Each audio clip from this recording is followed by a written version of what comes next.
Entré a Upala Centro como quien entra a un lugar que no le pertenece, pero al que quiere tratar con respeto.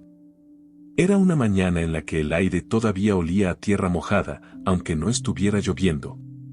La humedad se quedaba pegada en la piel con suavidad y un sol tranquilo se filtraba entre nubes delgadas, sin herir los ojos. Sentí ese perfume tibio de hojas abiertas, de barro que se asienta, de patio recién regado. Me gustó pensar que el cielo, por un rato, estaba respirando. Caminé hacia el parque de Upala y me dejé llevar por el ritmo del pueblo. Todo parecía moverse con una calma real, de esas que no se fingen. Una madre empujaba una carreola despacio, como si cada paso fuera una caricia para su hijo. Un hombre barría frente a una pulpería, haciendo el mismo gesto una y otra vez, paciente, sin apuro por terminar. Un perro flaco dormía al costado de la acera, rendido sobre la sombra, como si el mundo fuera confiable y la vida tuviera un lugar seguro para descansar. Yo no venía a buscar espectáculo. No venía a cazar tragedias como quien colecciona imágenes fuertes. Venía a escuchar, y escuchar, lo supe desde el primer instante, iba a pedirme silencio por dentro. Caminé por las calles cercanas al parque con la respiración lenta, dejando que la mirada se acomodara al lugar. Me di cuenta de que aquí el tiempo no empuja. Aquí el tiempo se sienta. Aquí el tiempo espera. De vez en cuando, alguien mencionaba el río como si nombrara a un vecino. No lo decían con miedo abierto, sino con un respeto sobrio, casi familiar, el río Zapote.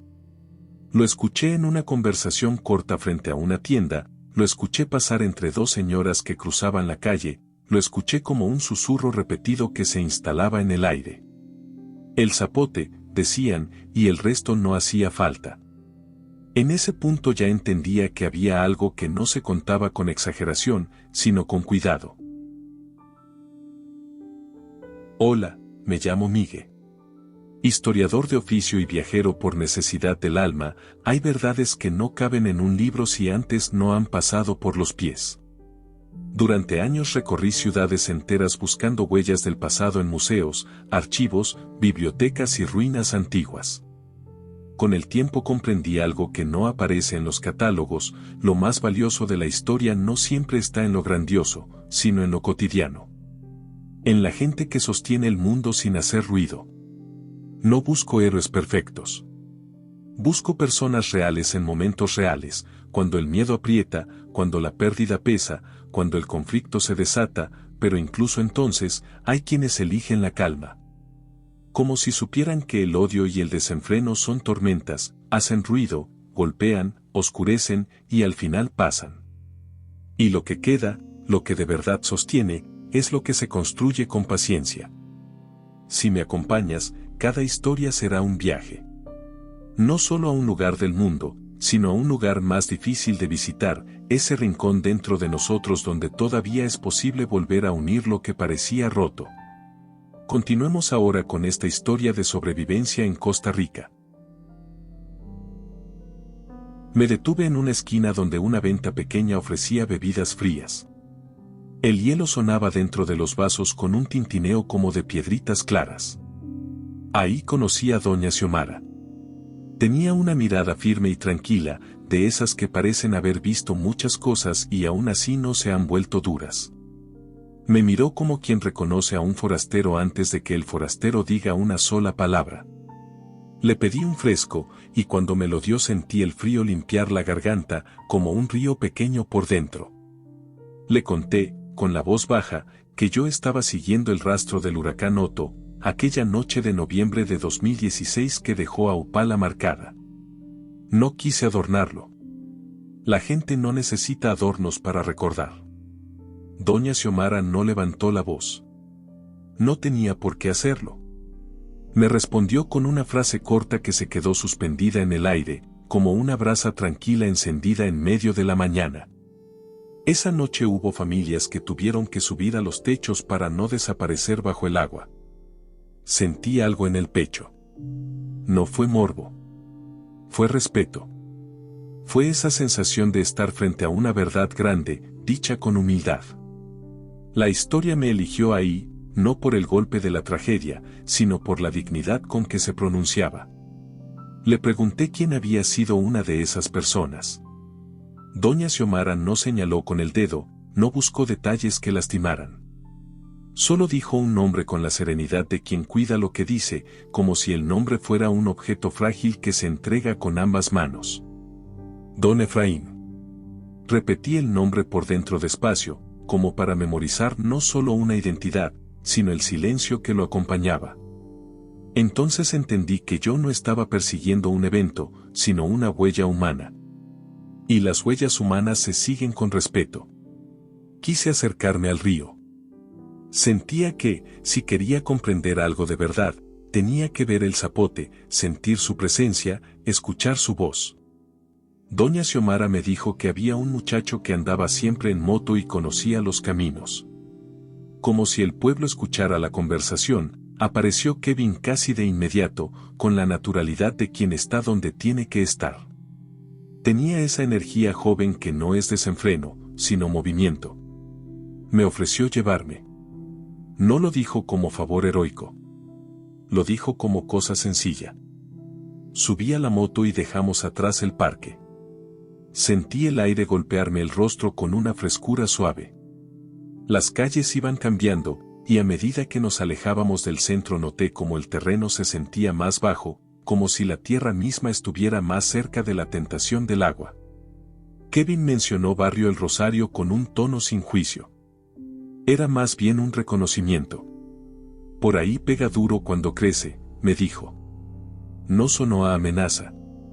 Sonó a experiencia. A medida que nos acercábamos al río, el aire cambió. Se volvió más fresco, como si el zapote respirara por el paisaje. Escuché un murmullo continuo antes incluso de verlo, un sonido que no grita, pero tampoco se calla. Cuando por fin lo tuve frente a mí, el río corría con apariencia mansa, casi inocente. Y aún así, en los bordes, el lugar guardaba señales pequeñas, casi invisibles, de la memoria del agua. Marcas en muros. Barro endurecido en rincones altos. Puertas que parecían haber sido levantadas con intención, como si alguien hubiera decidido no olvidar. Lo más fuerte no eran esas huellas. Lo más fuerte era la manera en que la gente miraba el cauce sin detenerse. Era una mirada entrenada, una mirada que registra niveles y cambios como quien escucha un tono distinto en la voz de un ser querido. Nadie necesitaba dramatizar. Aquí, la memoria caminaba con la gente. Y entonces lo entendí con claridad, la semilla de esta historia no era el miedo. Era la humildad con la que Upala guardó su recuerdo y lo convirtió en cuidado. Sentí una emoción serena, una mezcla de respeto y ternura, como si el pueblo me hablara sin palabras. Aquí se sufrió, sí, pero también se aprendió a proteger, a organizar, a permanecer juntos. Cuando volví con Doña Xiomara, ella mencionó algo que yo no esperaba. Me habló de una sirena que hoy se escucha a veces, y de radios que avisan cuando el río empieza a cambiar de ánimo. No lo dijo como quien presume modernidad. Lo dijo como quien describe un oído nuevo, un oído colectivo que el pueblo se fabricó para no volver a quedarse a ciegas. En su voz había una paz activa, una paz que trabaja. Al final de la tarde volví a quedarme frente al río Zapote. No dije nada. Dejé que el silencio me enseñara. El agua pasaba. El viento movía apenas las ramas. La luz se quebraba en pequeñas ondas sobre la superficie, como si el río también tuviera su forma de respirar. Y en ese instante, sin necesidad de empujar la emoción, se abrió ante mí el camino hacia la noche de 2016. La imagen apareció sola, nítida y quieta, una familia arriba de un techo, aferrada a la unión como a una cuerda invisible, sostenida no por la fuerza bruta, sino por una calma que no se rinde. Encontré a don Efraín en una calle tranquila de Upala, de esas donde las casas parecen sencillas, pero tienen una fuerza silenciosa, como si estuvieran hechas no solo de madera y bloques, sino de costumbre, de paciencia y de gente que se levanta temprano. El sol de ese día seguía siendo suave, pero yo ya venía con el río en la cabeza, con el nombre de Otto resonando como un tambor lejano. Toqué la puerta con cuidado, como quien toca un recuerdo ajeno. Don Efraín salió despacio. No se apresuró a preguntarme quién era ni qué buscaba. Me miró con una serenidad que no nacía de haber olvidado, sino de haber atravesado. Sus manos, cuando me dio la bienvenida, tenían marcas del trabajo. Callos, líneas profundas, una historia escrita sin tinta. Me ofreció asiento, un vaso de agua y un silencio breve antes de hablar, como si quisiera acomodar la memoria en un lugar digno, sin tirarla encima de la mesa. Yo le dije que venía a escuchar. Que no quería adornar nada. Que había oído que su noche se parecía a la de muchos, pero que en su voz había quedado una manera de sostener la vida. Don Efraín asintió apenas. No sonrió. Tampoco frunció el ceño. Solo respiró, y en esa respiración entendí que el relato no iba a ser una explosión, sino un río que se cruza paso a paso. Empezó por lo pequeño, porque así empiezan las noches que cambian el mundo. Dijo que al principio la lluvia fue insistente, como una visita que no se va. Golpeaba el techo con una constancia que parecía normal, hasta que dejó de serlo. El aire se puso cargado, pesado, como si la humedad se hubiera metido en los pulmones. El viento comenzó a empujar las láminas, a sacudirlas con esa música metálica que uno escucha en la madrugada cuando el clima se pone serio. El cielo se cerró. No como una nube grande, sino como una tapa. Y entonces se fue la luz. Don Efraín lo dijo sin dramatismo, pero yo lo sentí como si me apretaran el pecho. La oscuridad no era solo falta de electricidad. Era otra cosa. Era como si el mundo entero hubiera apagado una lámpara para obligarlos a escuchar. En esa oscuridad el sonido del agua creció y cada golpe de lluvia pareció más cercano. A veces, cuando la luz se va, uno descubre que el miedo hace ruido incluso si nadie habla. Me contó que afuera el pueblo ya estaba inquieto. Que había una tensión temprana, una tensión de esas que se siente en la forma en que la gente abre la puerta, en cómo se asoman, en cómo se llaman desde una casa a otra. Algunos, dijo, pensaban que sería como otras lluvias, que el río Zapote sube y luego vuelve a su cauce, como si solo estuviera estirando el cuerpo. En Upala, la gente conoce las lluvias, las ha visto pasar. Y esa familiaridad, a veces, da una falsa calma. Pero otros sintieron que esa noche era distinta. No por un dato exacto, no por una medida, sino por un presentimiento. Una urgencia que no se explica con palabras. Como cuando el aire cambia de densidad y el cuerpo se da cuenta antes que la mente. Fue entonces cuando don Ramiro salió. Don Efraín lo recordó con claridad, don Ramiro golpeando puertas, caminando bajo la lluvia, mojado de pies a cabeza, con la voz firme y la prisa cuidada. No gritaba por gusto. Gritaba porque entendía que el tiempo se vuelve frágil cuando el agua decide. Iba de casa en casa como quien recoge a los suyos, como quien intenta adelantarse a la corriente. Algunos le hicieron caso. Otros dudaron. Y en esa duda se abría un abismo pequeño. Mientras escuchaba, yo miraba el rostro de don Efraín y pensaba en esa palabra, duda. La duda es una sombra que se alarga cuando no hay luz. En su casa, me dijo, doña Lucía intentaba sostener la calma. No era una calma de cuento, era una calma trabajada, hecha a pulso. Los niños, Valeria y Daniel, percibían el miedo como se percibe un cambio en la presión del aire. No hacía falta que nadie les dijera peligro. El cuerpo lo sabe. Los ojos lo saben. Los silencios de los adultos lo saben. Don Efraín describió esos minutos en los que el corazón quiere correr, pero uno decide respirar despacio. Si yo me desesperaba, me dijo con voz baja, ellos se me iban detrás. Y ahí entendí algo que no se aprende en libros, la persistencia empieza antes de la tragedia, empieza en el primer instante en que uno se niega a dejar que la tormenta se meta adentro. Me habló de cómo el miedo intenta empujar a la ira, como el pánico intenta volver torpes las manos. Dijo que había que sostenerse sin gritar, como quien sostiene una vela en un cuarto con viento. No porque uno sea fuerte, sino porque tiene gente al lado. Porque la vida, en esos momentos, deja de ser un objeto que se guarda y se vuelve una llama que se protege con el cuerpo entero. Y entonces llegó el agua. Don Efraín no la describió como un crecimiento lento. Dijo que llegó de pronto, como una puerta que se abre de golpe. No subió como un visitante educado. Entró con fuerza, empujada por una crecida repentina, y lo que era suelo se volvió corriente. De pronto la casa, que siempre había sido refugio, empezó a convertirse en un lugar incierto. Yo lo imaginé sin querer, y aún así mi mente trató de apartarse. Pero don Efraín siguió, y su voz, en lugar de arrastrarme al horror, me sostuvo con una claridad serena. Me dijo que escuchaban el agua moverse por adentro, que los objetos empezaban a cambiar de lugar, que el mundo se desordenaba con una rapidez que no dejaba tiempo para pensar demasiado. Afuera, la reacción del pueblo era una mezcla de tensión y confusión. Él lo recordaba como un coro desparejo. Había quien discutía, había quien corría sin rumbo, había quien se quedaba quieto, congelado.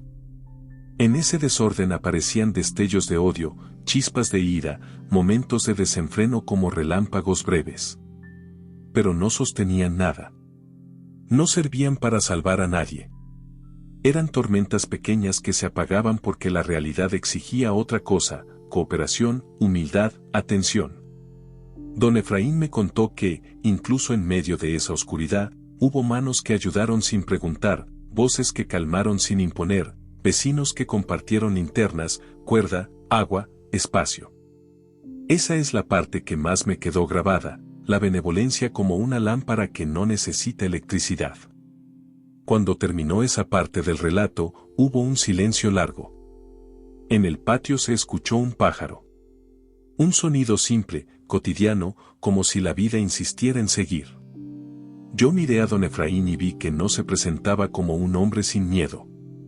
Se presentaba como un hombre que eligió no dejar que el miedo lo rompiera.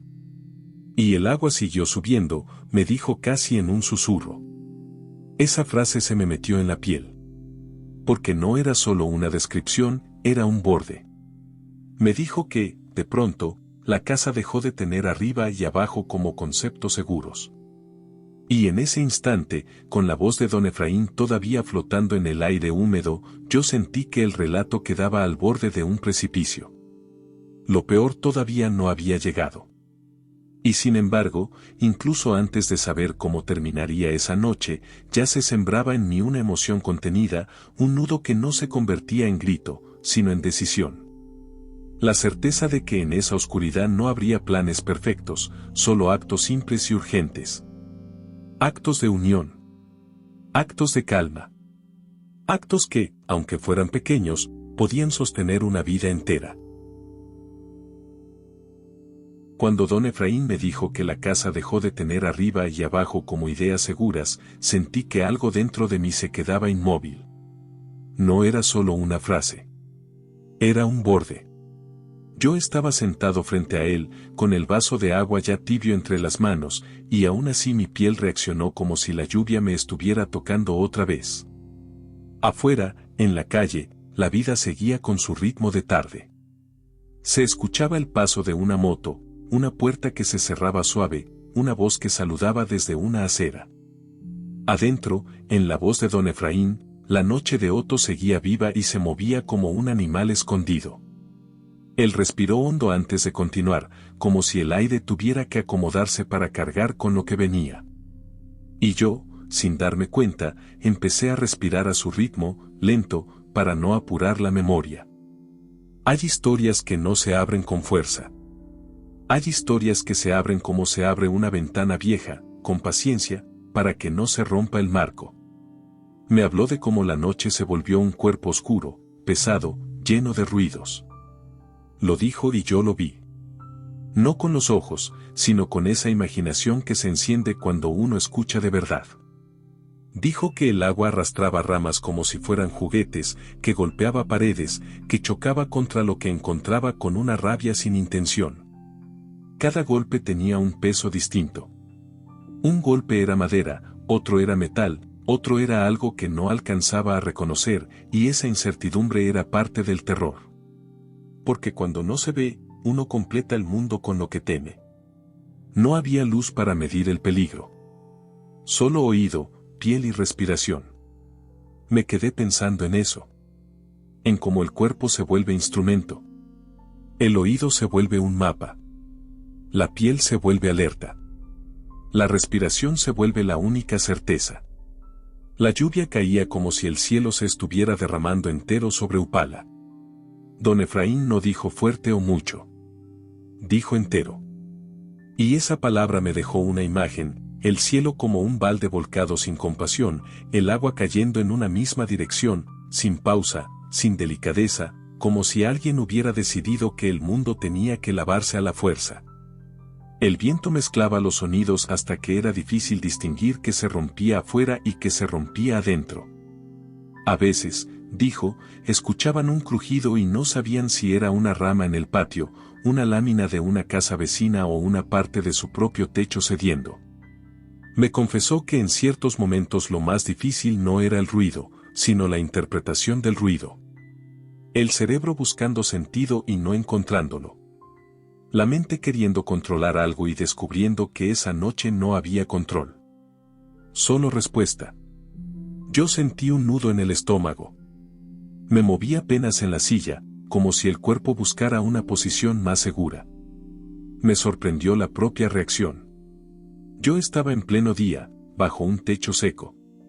Y aún así, por un instante, la palabra oscuridad se me pegó en la garganta. Don Efraín me dijo que, cuando el agua empezó a subir, al principio todavía intentaron creer en lo conocido. Uno siempre intenta eso. Uno se aferra a lo que ha visto antes para no admitir que está entrando en lo desconocido.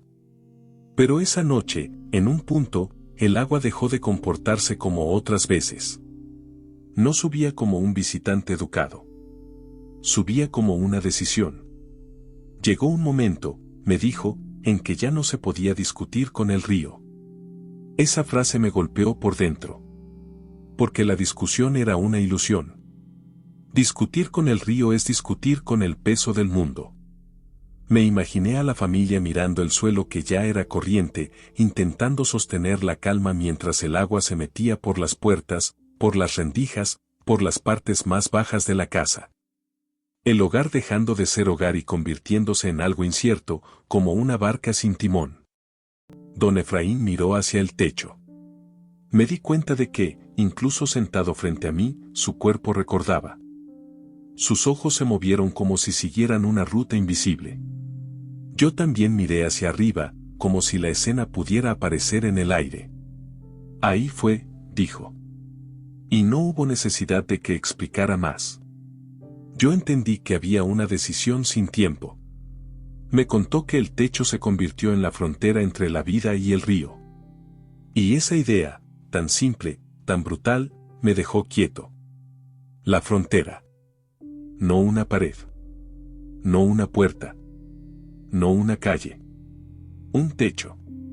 Con manos temblorosas, pero firmes, él y doña Lucía rompieron el cielo raso. No lo narró como una hazaña. Lo narró como un acto inevitable. Como cuando se rompe una cuerda para liberar un nudo. La madera crujió. El polvo cayó. Un olor seco se mezcló con el olor húmedo del agua. Y por ese hueco, como quien atraviesa un umbral, empezaron a subir. Yo podía escuchar el crujido en mi imaginación. Pude ver el polvo flotando en la oscuridad, mezclándose con la humedad, pegándose en la piel. Pude ver a doña Lucía elevando a los niños, primero Valeria, luego Daniel, con el cuidado desesperado de una madre que sabe que la vida se sostiene en segundos. Arriba, el techo no era un lugar cómodo. Era inclinado, resbaloso, expuesto. Pero era aire. Era altura. Era un espacio donde el agua todavía no podía alcanzarlos. Don Efraín dijo que, cuando sacó la cabeza, sintió la lluvia en la cara como si el cielo lo estuviera empujando hacia abajo. Y aún así, ese golpe frío era un alivio, porque significaba que estaba afuera, que había logrado salir del encierro del agua subiendo. Me habló del techo como una isla estrecha. Y yo pensé en lo cruel que es una isla cuando no hay luz. Porque una isla, sin luz, es un lugar donde uno puede caer en cualquier momento. Me contó que lo primero fue acomodar a los niños. Pegarlos a doña Lucía. Hacerlos sentir el calor del cuerpo. No había discursos. No había frases grandes. Había gestos que sostenían todo, un brazo que abraza, una mano que cubre una cabeza, una voz baja que repite aquí estoy, no te soltés, respira.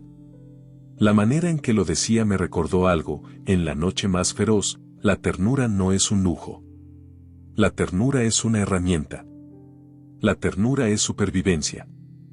En la distancia, don Efraín alcanzó a ver una luz. Al principio pensó que era un relámpago, pero no. Era una linterna que aparecía y desaparecía entre la lluvia. Era doña Carmen, desde otra casa. No había palabras largas, solo señales. Un destello que decía no están solos. Me quedé pensando en esa escena como si fuera una pintura, una familia en un techo, una luz lejana en medio del agua, y la noche sosteniéndose sobre un hilo de humanidad. Don Efraín me dijo que, en esos momentos, uno aprende que la esperanza no siempre se siente como alegría. A veces la esperanza se siente como un punto fijo en medio del caos. Una linterna que parpadea. Una voz que responde. Un movimiento que dice aquí estoy todavía. El caos afuera se sentía como una bestia sin rostro. A ratos se escuchaban gritos. Discusiones. Voces cargadas de ira. Él lo recordó con claridad. Me dijo que el miedo, cuando no tiene salida, a veces se convierte en enojo, y el enojo busca a quien morder. Se escuchaban palabras duras lanzadas al aire, como piedras sin dirección. Se escuchaban insultos perdidos en la lluvia. Se escuchaba ese desenfreno breve que aparece cuando el mundo se siente injusto y el cuerpo se desespera. Pero el agua no dejaba que esas tormentas internas duraran. La realidad de sobrevivir era demasiado concreta para sostener rencores. El odio aparecía como una sombra momentánea y luego se disolvía, porque no servía para agarrarse de nada. La ira se gastaba rápido, porque no detenía el río. El desenfreno se apagaba, porque el frío y la oscuridad exigían otra cosa. Lo que permanecía era la necesidad de estar juntos. La necesidad de no empujar al otro. La necesidad de tolerar el temblor y la incertidumbre sin convertirlos en violencia. Ahí, en medio del agua, la tolerancia no era una idea bonita. Era una disciplina. Era la manera de no romperse entre ellos. Don Efraín no presumía sabiduría. Su sabiduría se veía en decisiones pequeñas, concretas, casi invisibles. Me dijo que ató una cuerda para que nadie resbalara, usando lo que encontró a mano, sin ceremonias. Me dijo que organizó el silencio. Que entendió que, si los niños escuchaban gritos, su mente se iba a llenar de imágenes peores que la realidad. Entonces él bajó la voz. Les habló suave. Les pidió que respiraran con él. Me contó que en algún momento Daniel empezó a llorar con un llanto fino, agotado. Y que doña Lucía lo apretó contra el pecho, no para callarlo a la fuerza, sino para sostenerlo. Me dijo que Valeria preguntaba si el agua se iba a llevar la casa. Y que él no le mintió con promesas vacías. Le dijo algo más simple, más humano, vamos a estar juntos. Eso sí. Yo sentí una tristeza limpia en la garganta. No una tristeza amarga. Una tristeza que entiende. A veces la verdad es eso, no prometer lo imposible, pero sostener lo esencial. Las horas se estiraron. El frío se metió en los huesos. La lluvia seguía cayendo con una insistencia que parecía interminable. El agua, abajo, seguía buscando, golpeando, arrastrando. Don Efraín dijo que hubo momentos en que no sabía cuánto tiempo había pasado. En la oscuridad, el reloj pierde sentido. Uno empieza a medir el tiempo con otras cosas, con el cansancio de los brazos, con la tembladera del cuerpo, con la manera en que el viento cambia, con el sonido del agua cuando arrastra algo grande. Me dijo que, en algún momento, sintió que el miedo se le quería meter en la boca como un grito. Y que lo contuvo. No por orgullo, sino por necesidad. Porque si él gritaba, el techo se volvía más pequeño. Porque si él se rompía, ellos se rompían. Y ahí entendí de nuevo la persistencia, resistir sin hacer ruido, resistir sin abandonar la humanidad. Lo único seguro era quedarnos juntos, me dijo. Lo dijo sencillo. Sin adornos. Y aún así, esa frase tenía el peso de una enseñanza universal. Me hizo pensar en cuántas veces, lejos de las tormentas, gastamos energía en cosas pequeñas, en discusiones inútiles, en orgullos que no alimentan a nadie. Me hizo pensar en cómo, cuando el mundo se vuelve serio, lo único que importa es sostener una mano, escuchar una respiración, ser hogar para el otro aunque el hogar se esté hundiendo. Y entonces, después de muchas horas, el sonido empezó a cambiar. Don Efraín no dijo que dejó de llover. Dijo que la lluvia comenzó a cambiar su ritmo. No se volvió leve de inmediato. Pero empezó a dejar huecos. Pequeños huecos de silencio entre el golpe y el golpe. Como si el cielo también respirara. Como si, por primera vez en toda la noche, hubiera un espacio para sentir otra cosa que no fuera el impacto. En esos huecos, dijo, sintió por primera vez una posibilidad. La posibilidad de ver el día. Yo me quedé callado. No quise llenar ese momento con palabras. Me bastó imaginar ese primer cambio en la cadencia del agua, ese primer respiro, esa mínima diferencia que, en una noche como esa, puede sentirse como un milagro. Y con esa posibilidad llegó la pregunta silenciosa que don Efraín no dijo con dramatismo, pero que yo escuché como si me la preguntara a mí también, ¿qué hacer después, cuando todo lo material se haya ido? Pero la vida haya quedado. La pregunta se quedó flotando entre nosotros, tranquila y pesada a la vez. Afuera, el mundo seguía. Y yo, en ese instante, entendí que el techo no era solo el punto más alto del conflicto. Era el lugar donde empezaba una transformación. Un lugar incómodo, expuesto, resbaloso, sí. Pero también un lugar donde la humanidad, contra toda lógica, decidió permanecer encendida. El amanecer, me dijo don Efraín, no llegó como una fiesta. Llegó como una lámpara pequeña encendida en una habitación enorme. Después de tantas horas sin bordes, la primera claridad no se sintió como alegría, sino como permiso. La lluvia todavía caía, pero con otra cadencia, como si el cielo también estuviera cansado.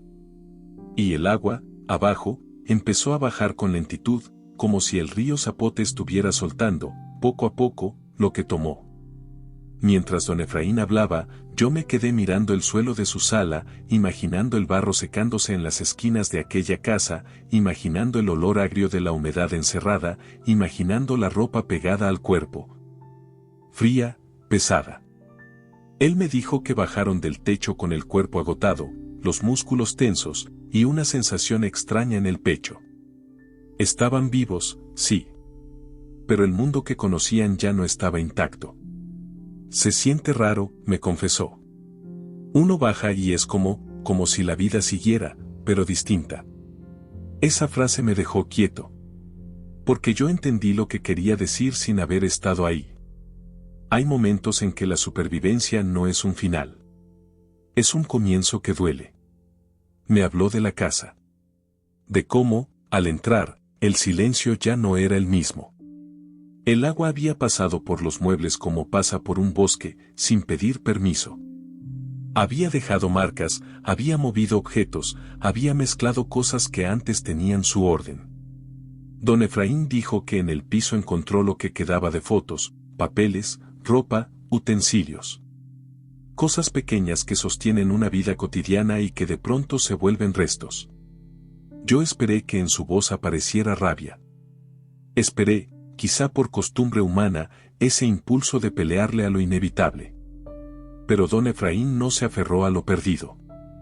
No porque no doliera. El dolor estaba ahí, real, quieto, como una piedra en el pecho. Lo dijo sin esconderlo. Lo admitió con honestidad. Y sin embargo eligió no convertirlo en amargura. Esa elección, entendí, era su gesto más fuerte. Me contó que lo primero que hizo no fue inventariar lo que faltaba. Lo primero fue mirar alrededor. Preguntar por los demás. Salir a ver si alguien necesitaba una mano. En ese después, la benevolencia no era un concepto. Era una acción inmediata. Ayudó a vecinos a sacar barro con palas prestadas. Compartió un poco de agua.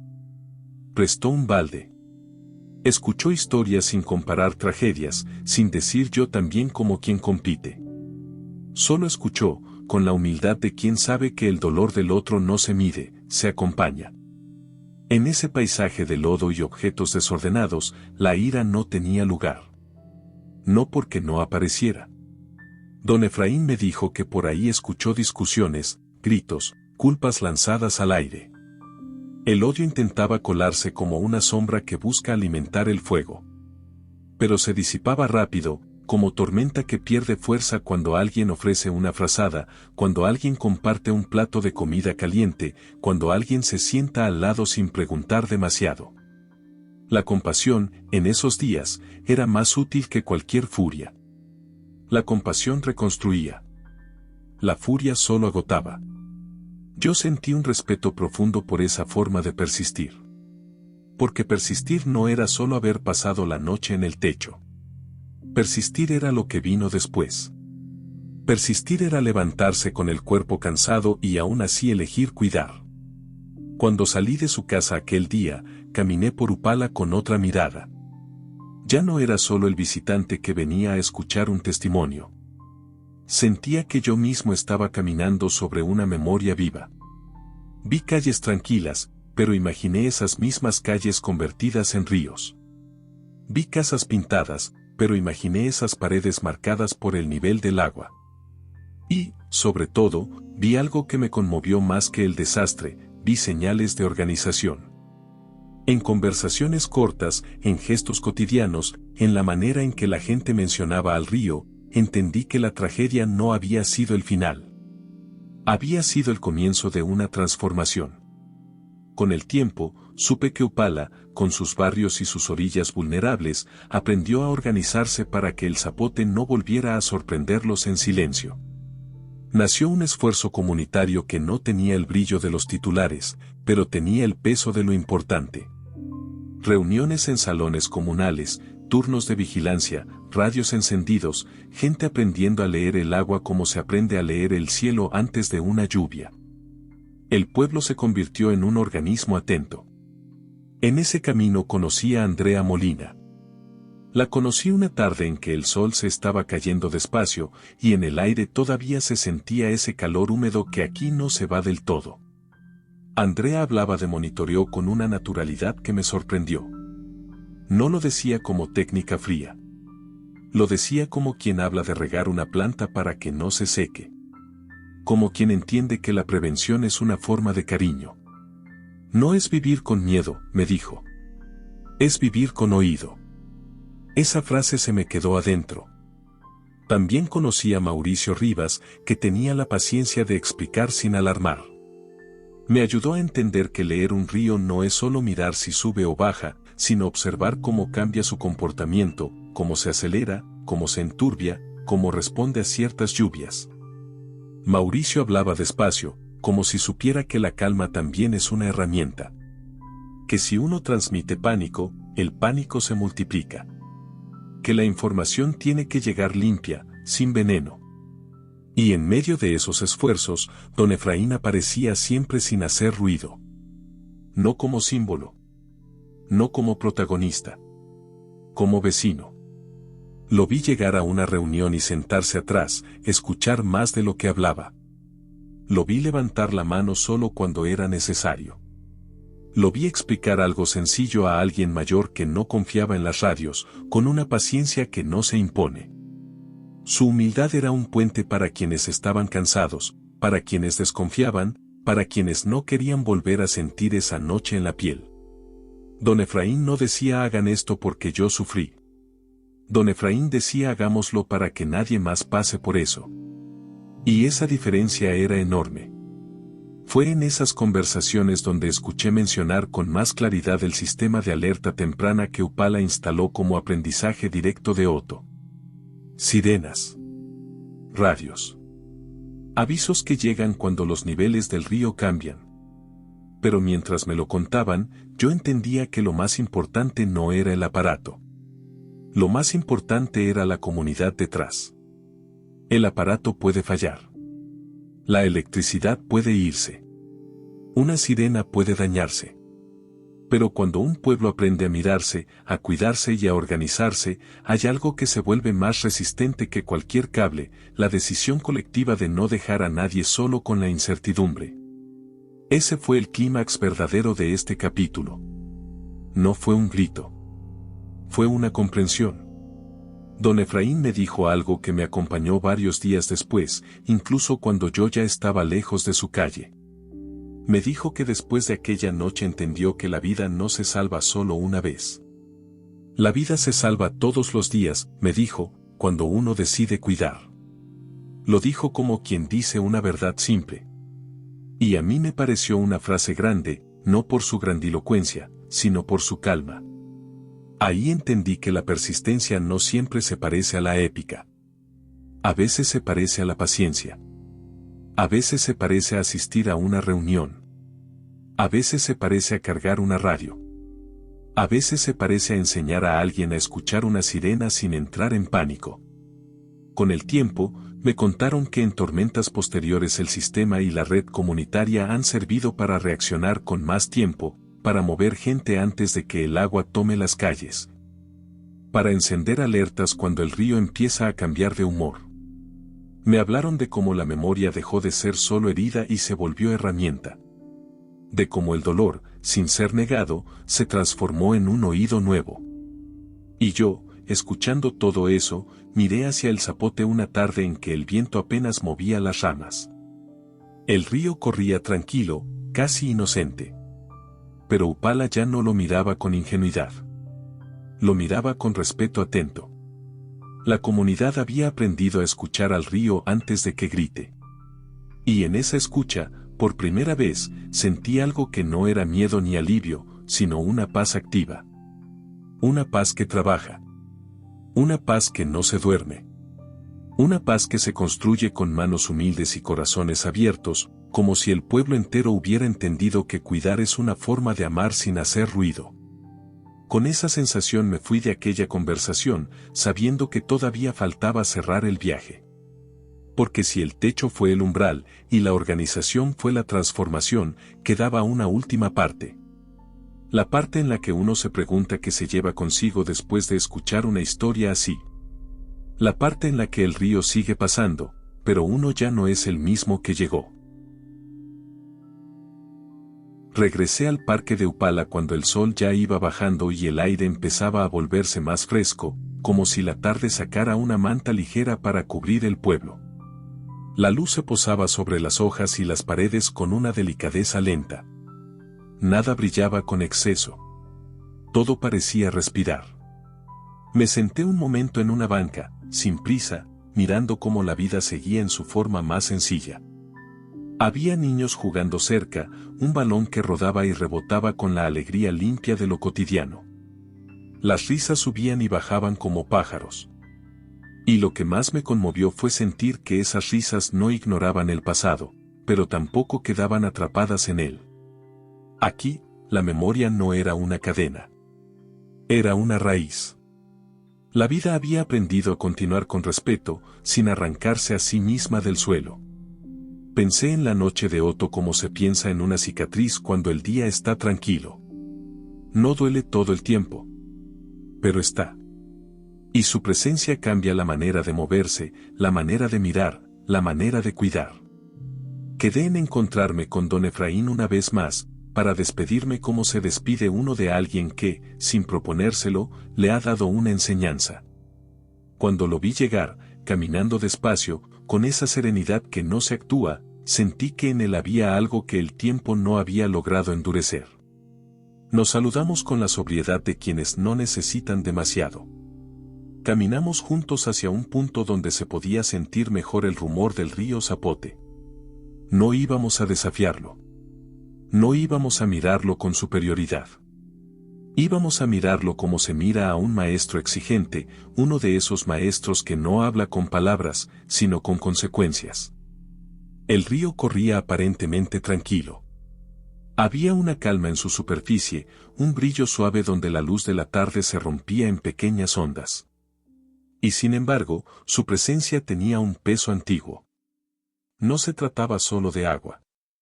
Se trataba de historia. De territorio.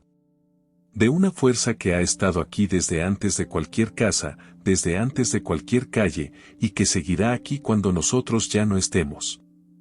Don Efraín lo miró con una atención tranquila. No lo maldijo.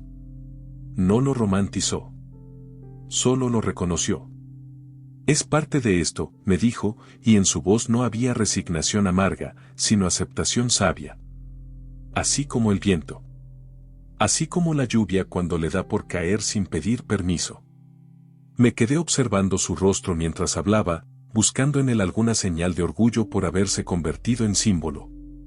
No había nada de eso.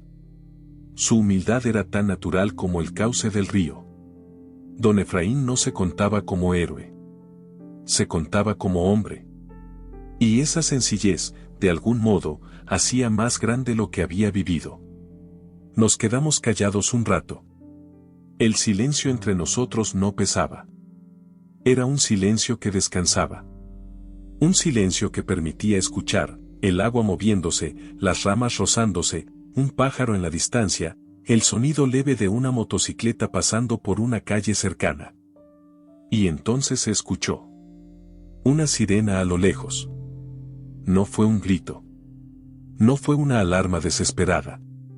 Fue un aviso breve, una prueba, un recordatorio. Un sonido claro que no buscaba sembrar pánico, sino atención. Sentí que ese sonido tenía algo de oración moderna, una especie de plegaria práctica que no pide milagros, sino conciencia. Estamos atentos, parecía decir. Don Efraín asintió apenas, como si esa sirena fuera parte del paisaje, como si ya se hubiera integrado a la respiración del pueblo. Me habló de tormentas posteriores, mencionó Bonnie, y dijo que ahora la comunidad tiene otra relación con el riesgo. No porque el peligro haya desaparecido, sino porque la gente se organizó para que el miedo no volviera a ser soledad. Antes era la oscuridad, me dijo. Ahora por lo menos uno sabe, por lo menos uno escucha. Yo pensé en esa palabra, escuchar.